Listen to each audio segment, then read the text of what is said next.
There were 3 knocks on the wall that night, slow and deliberate, and to this day I still don't know what was on the other side. I always thought ghost stories were something counselors invented to scare the new kids at camp. I found out the hard way that some of them are true. It was my second summer working at Camp Cedar Hollow, deep in the Appalachian foothills, where the cell signal dies 2 miles before you even reach the front gate.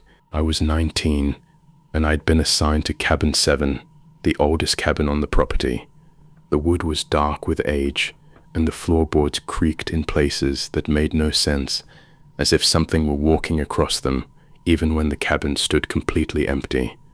The first week felt ordinary. Campfires every night, long hikes through the woods, a few homesick kids crying themselves to sleep. Then Danny, one of the other counselors, told me something I brushed off as a joke on my 3rd night. He said Cabin 7 used to be called Cabin 8, but after what happened there in 1987, the camp quietly renumbered every cabin on the property, so no new counselor would ever ask questions about the one that used to be missing from the list. I laughed at him. I shouldn't have. On the 9th night, I woke up at exactly 3:14 in the morning. I know the time precisely because my phone was sitting on the nightstand and its screen had somehow turned itself on.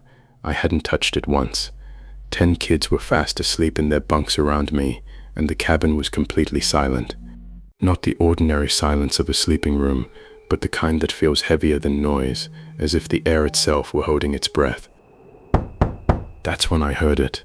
3 slow knocks on the wall beside my bed, and they weren't coming from outside. They were coming from inside the wall itself. I told myself it had to be raccoons. Camps always have raccoons.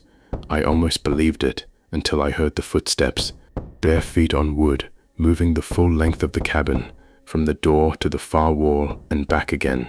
Slow, deliberate, like someone pacing a room they weren't ready to leave. I sat up straight. Every single kid in that cabin was still asleep in their bunk. I counted them twice just to be certain. The footsteps stopped directly behind my head, on the other side of the wall. And then a voice, a child's voice, no older than 7 or 8, whispered so close that I felt it against my ear, even though a solid wall stood between us. "You're in my bed." I didn't sleep again that night. At sunrise, I walked straight to the camp director's office and asked her, without any preamble, what had happened in Cabin 8 back in 1987. Her face went pale, and she told me to sit down before she'd say another word. In the summer of 1987, an 8-year-old camper named Tommy Ashford disappeared from Cabin 8. The staff searched for 6 days straight, covering every trail and ravine for miles. On the 7th day, they found him, inside the cabin, under his own bunk, in a spot that 12 different counselors had already searched twice. He had never left the building at all. He had been there the entire time. The official report blamed exposure and dehydration, but the 2 counselors who pulled him out never worked at the camp again. One of them, right before he quit for good, told the director that Tommy's eyes were open when they found him, and that he whispered 4 words before his breathing finally stopped. He told me to hide. I finished my contract that summer, and I never went back to Cedar Hollow.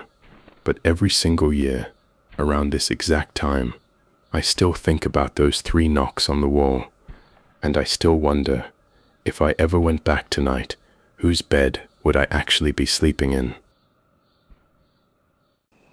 On our last night at the lake house, someone knocked on our front door 3 times, slow and deliberate. When I finally worked up the nerve to open it, there was no one there. There hadn't been anyone there in over 20 years, not since the little girl who used to knock on that same door disappeared into the lake. My grandfather always said the lake never gives back what it takes. I laughed at him for years. I'm not laughing anymore. Last September, my girlfriend Sarah and I rented a lake house for a long weekend, about 3 hours outside the city, on water so still it looked like glass. The listing called it peaceful and secluded.